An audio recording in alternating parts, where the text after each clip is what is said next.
341, episode 64 Jalan yang bukan jalan 2. Semua jenis pikiran melewati kepala saya. Dinding keempat, bergetar hebat. Ada dua pintu dan seseorang sepertinya berbisik kepada saya. Saya bisa masuk ke dalam salah satu dari mereka. Namun, jika saya memilih satu maka saya harus menyerah yang lain. Saya tidak bisa melakukan itu. Raja Iblis Keselamatan. Iya. Jika kamu menunda maka kamu tidak dapat menyelamatkan salah satu dari mereka. Tidak ada rasa realitas dalam suara Aileen. Tolong tunggu sebentar. Dalam penglihatanku yang pusing, koridor di seberang dua kamar rumah sakit terlihat. Kata-kata pembuat produksi massal terlintas di benak saya. Tidak apa, itu hanya jalan yang diblokir. Ujung koridor redup sehingga aku tidak bisa melihat apa-apa. Namun semua orang tahu bahwa tidak ada apa-apa di ujung koridor itu. Pertama, koridor dibuat tidak memiliki apa-apa. Kim Dokja berpikir, itu tidak mungkin. Tetap tenang, pasti ada jalan. Saya telah datang sejauh ini dan sekarang saya harus memilih di antara dua orang. Siapa yang harus hidup dan siapa yang harus mati. Saya tidak bisa melakukan itu. Dinding keempat menatapmu. Tapi kamu sudah siap, Chosen. Saat ini, adegan skenario pertama memenuhi kepalaku. Kereta bawah tanah yang goyah. Munculnya mereka yang meninggal. Mungkin saya bisa menyelamatkan semua orang di sana. Anda dapat memilih ini untuk saya juga. Itu berbeda sekarang. Apa perbedaannya? Daripada membalas ke dinding keempat, saya bertanya pada Aileen, berapa banyak waktu yang tersisa? Sekitar 20 menit, sisi Lee Sukyung-si lebih kritis. Setelah itu, 20 menit. Itu singkat tetapi ada cukup waktu untuk mencoba ini dan itu. Masih terlalu dini untuk menyerah. Jika ada lebih banyak cairan bintang, bisakah kamu menyelamatkan keduanya? Petik 2. Tidak ada banyak kemungkinan. Saya segera mengeluarkan All to New Thought. Kodok itu berteriak. Berikan aku rumah tua dan aku akan memberimu rumah baru. Saya menunjuk ke botol nektar yang setengah terisi dan bertanya. Bisakah kamu mengubahnya menjadi sesuatu yang baru? Kemudian All to New Thought menggelengkan kepalanya. Ini bukan tua atau baru. Ini setengah dimakan oleh saya. Jadi, ini sudah tua. Aku akan memberimu barang-barang lain jika kamu mengisi botol baru. Petik 2. Perubahan itu, aku tidak bisa membantumu. Seperti yang diharapkan, trik seperti itu tidak mungkin dilakukan dengan fluida bintang. Saya pikir itu mungkin. Lelah? Jangan panggil aku. Mungkin sudah lelah karena menelan prajurit raksasa tadi, tetapi Todd baru jatuh tertidur. Saya menyimpannya dan memutuskan untuk mencoba metode kedua. Jika saya tidak bisa menduplikasinya, saya harus mendapatkan yang baru. Raja Iblis Keselamatan. Penggunaan pesan tidak langsung dibatalkan. Fungsi pesan tidak langsung saat ini dinonaktifkan karena memeriksa dan memperbaiki skenario tertentu. Apa? Skenario yang diperiksa adalah skenario ke-60. Itu adalah situasi yang tidak terduga yang tidak saya pikirkan. Saya tidak berpikir setelah skenario ke-60 akan mencapai sejauh ini. Saya membutuhkan bantuan rasi bintang lain untuk mendapatkan cairan bintang baru. Yang Hayong. Saat aku menangis, pandangan Aileen pindah ke tempat lain. Tempat Yang Hayong berada adalah kamar rumah sakit Yosangah. Saat aku berdiri di ambang kamar rumah sakit tempat lampu darurat menyala, sensasi dingin turun di punggungku. Kamu tidak bisa masuk tanpa izin. Seseorang berteriak padaku. Potongan-potongan cerita yang tersebar dari Yosangah melayang di udara. Saya mencoba mengabaikannya dan menoleh ke Yang Hayong. Yang Hayong sedang tidur di sudut ruangan rumah sakit. Yang Hayong, bangun, segera. Tunggu sebentar, dia juga dalam kondisi kritis. Petik 2. Staf medis bergegas dan menarik saya pergi. Yang Hayong memiliki sejumlah besar paket cerita yang dimasukkan padanya dan perban melilit tubuhnya. Dia terluka parah dalam perang kembali. Namun, saya membutuhkan keterampilan Yang Hayong. The Unidentified Wall menatapmu. Dinding keempat menghadap dinding tidak dikenal. Percikan memantul saat aku merasakan tatapan dinding. Itu adalah dingin tanpa rasa kerjasama sama sekali. Akan seperti ini, saya membuka bookmark. Pada akhirnya, tembok unidentified juga merupakan keterampilan. Saya masih belum memiliki pemahaman yang baik tentang Yang Hayong dan membutuhkan keberuntungan tetapi. Saya mulai mencari nama Yang Hayong dalam daftar penanda. Mungkin merasa tidak nyaman karena tindakan saya. Tembok unidentified memperingatkan. Tembok tidak dikenal, mengatakan, kamu bukan tuanku. Jangan lakukan sesuatu yang tidak perlu. Aku butuh bantuanmu, kataku jujur. Itu mendesak. Jika kamu tidak membantuku, kamu harus membangunkan tuanmu. Dinding itu hening sesaat. Itu adalah keheningan yang menunjukkan sedang memikirkan sesuatu. Sesaat kemudian, pesan dari dinding kembali. Tembok tidak dikenal, mengatakan. Saya akan membantu Anda. Pada saat yang sama, sebuah ruang kecil dibuat di sekitarku. Itu adalah ruang yang mengingatkan pada magang Microsoft sejak dulu. Panel besar dibuat di depan saya dan ada jenis perangkat input yang akrab. Mungkin Yang Hayong telah mendengarkan kisah-kisah rasi bintang yang tak terhitung jumlahnya di dinding kecil ini. Yang Hayong mendengarkan cerita yang ditulis di dinding ini seperti grafiti dan Tembok unidentified mengatakan, lakukan pekerjaan dengan baik. Petik 1 kurung siku tutup. Saya tidak punya apa-apa untuk dikatakan. Aku melihat ke bawah ke arah Yang Hayong yang sedang tidur sejenak sebelum memalingkan kepalaku. Pertama-tama, penting untuk mematikan lampu darurat. Tembok tidak dikenal, untuk sementara memberi Anda lisensi. Masukkan tujuan untuk mengirim pesan. Rasi bintang pertama adalah Dionysus. Pesan tidak dapat dikirim ke rasi bintang. Saat ini, semua komunikasi dengan Olympus Nebula lumpuh. Saya mengalami kesulitan sejak awal. Saya dengan cepat mengubah penerima pesan. Kemudian balasan segera kembali. Anda butuh lebih banyak soma. Saya minta maaf tapi, saya memberikan semua soma yang saya miliki untuk Anda. Jawabannya dari Surya. Situasi di sini juga tidak mudah. Apakah sulit untuk meminta lebih dari Nebula? Saya menarik diri dari Veda dan kehilangan hak produksi soma. Apakah Dionysus di sebelah Anda?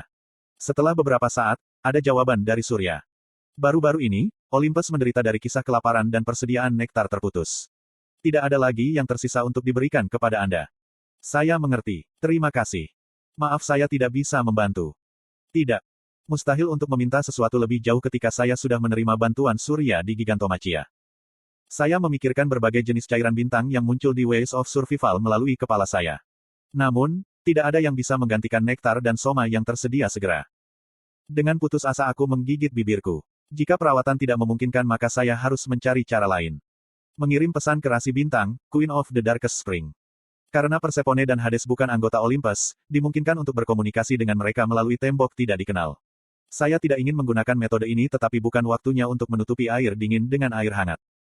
Namun demikian, jawaban yang kembali dari Persephone tidak terlalu positif.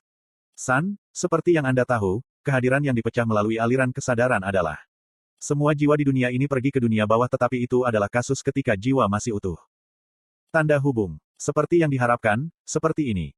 Saya sebenarnya berharap sedikit. Aliran kesadaran adalah fenomena di mana kisah-kisah jiwa hancur. Jiwa yang menderita penyakit ini tidak akan pergi ke dunia bawah. Tepatnya, itu tidak pergi kemanapun. Itu baru saja berakhir di sana. Sama seperti semua orang yang berjalan di jalan yang salah menghilang selamanya. Persephone terus berbicara. Putra. Ini adalah situasi di mana suksesi belum ditetapkan dengan benar. Jangan panggil aku seperti itu sekarang. Saya merespons dengan cepat sebelum memutuskan sambungan. Saya membuka smartphone dan kemudian file Ways of Survival. Masih ada metode. Pasti ada. Tembok unidentified mengatakan, Anda telah melakukan terlalu banyak hal yang bertentangan dengan probabilitas. Diam. Tembok unidentified berkata, peluang itu pasti akan kembali padamu. Itu adalah hukum dunia ini. Aku sudah bilang padamu untuk diam. Saya dengan cepat membaca Ways of Survival. Saya menemukan beberapa kali ketika Yo Jong Hyuk menghadapi tantangan serupa di Ways of Survival.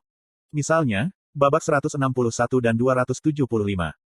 Dalam putaran itu, Yo Jong Hyuk berada dalam situasi di mana ia hanya bisa menyelamatkan salah satu dari dua rekannya. Ketika diberitahu bahwa dia hanya bisa menyelamatkan Lee Seolwa atau Lee Ji-hye, Yo Jong Hyuk menjawab, "Aku akan menyelamatkan keduanya." Petik 2. Hal yang sama berlaku untuk putaran ke-275. Lee Hyun-sung dan Shin Yo-sung. Dalam situasi di mana hanya satu dari mereka yang bisa diselamatkan, Yo Jong Hyuk menyatakan, "Aku akan menyelamatkan keduanya." Petik 2.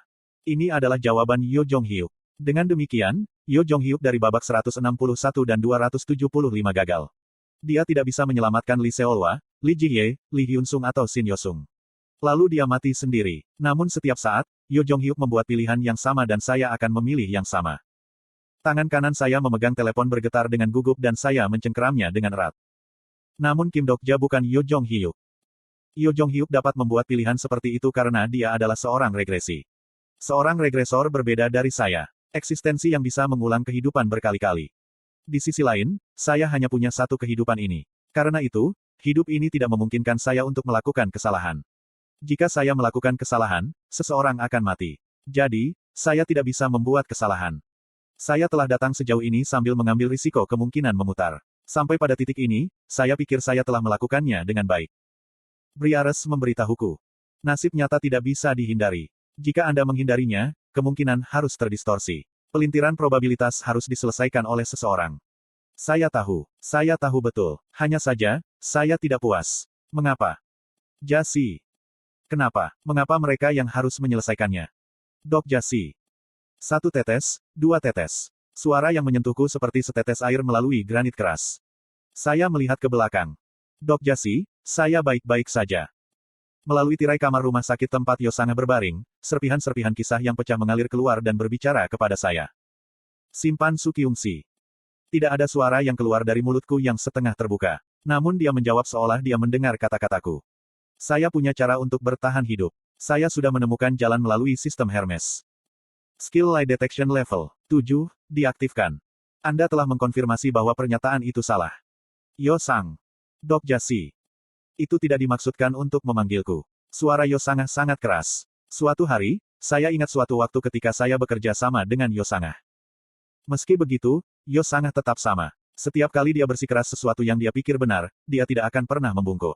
Yosanga akan berbicara dengan nada tenang namun kuat ini. Itu seperti menenangkan anak kecil yang panik. Dok Jasi, dengarkan aku baik-baik. Harap tenang dan rasional. Mengapa? Kata-kata Yosanga sudah akrab. Saya masih punya waktu. Namun, Sukyungsi tidak akan dapat pulih kecuali dia diselamatkan sekarang. Mengapa aku merasa seperti sedang duduk di kursi kereta bawah tanah dan mengapa rasanya tangan yang gemetaran ini bukan milikku? Ini seperti pencarian game. Sebuah pencarian yang dapat dihapus dengan benar jika kita mengikuti rute yang ditentukan. Petik 2. Yosanga Si. Dok Jasi, sekarang saatnya untuk melakukan pencarian dengan benar. Saya mengerti kata-kata Yosanga. Mungkin saya bisa mengerti lebih baik daripada siapapun di dunia. Namun, saya tidak bisa mengerti Yosanga berbicara sekarang. Mungkin saya tidak akan pernah mengerti dalam hidup ini. Atau saya harus mengatakan bahwa saya tidak berani memahaminya. Dinding keempat, telah meningkatkan ketebalannya.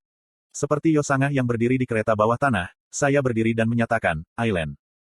Aileen memperhatikan niatku dan mengangguk. Staf medis yang berdiri di sebelah Yosanga bergegas ke sisi lain ruangan. Perlahan-lahan aku juga berbalik ke sisi berlawanan ruangan. Saat saya melampaui ambang pintu, saya tidak bisa menahan untuk melihat ke belakang. Jangan khawatir, saya akan menunggu di sini. Di balik tirai, siluet Yosanga sudah tersebar banyak. Mungkin, di luar itu akan menjadi Yosanga yang sudah tidak kuketahui. Dia mungkin tercabik-cabik dan tersebar, sesuatu yang tidak lagi dikenali. Saya mungkin mendengar suara Yosanga, yang sudah menghilang. Namun, Yosanga Si, saya tidak tahu apakah Anda ingat tetapi saya menyaring kehidupan orang-orang dalam skenario pertama. Petik 2. Saya terus berbicara ke arah Yosanga yang saya ingat. Saya hanya membiarkan orang yang saya pikir harus bertahan hidup. Saya pikir saya harus melakukannya untuk melihat akhir dunia ini. Dok Jasi. Namun, jika ini adalah satu-satunya cara aku bisa melihat akhir dari cerita ini, aku lebih suka tidak melihat akhirnya. Untuk menghidupkan kembali seseorang, orang lain harus mati. Jika ada pilihan atas kehidupan, itu adalah cerita buruk di tempat pertama. Pada jawaban saya, pembuat produksi massal mungkin mengatakan ini adalah jalan yang bukan jalan. Dinding keempat menatapmu. Namun demikian, ini bukan pilihan. Hanya ada satu cara sejak awal. Rasi Bintang, Raja Iblis Keselamatan, sedang memandangi dinding keempat. Saya bukan Yo Jong Hyuk, namun ketika sampai pada masalah ini, jawaban saya sama dengan pria itu. Aku akan menghancurkan cerita itu. Sehingga Yosanga Si tidak akan mati. Ibuku juga. Petik 2. Ada tembok buntu tertutup kegelapan di depan mataku. Itu adalah dinding yang keras dan tebal yang tidak bisa kuhancurkan. Perlahan aku meraih dinding itu. TL, Rainbow Turtle.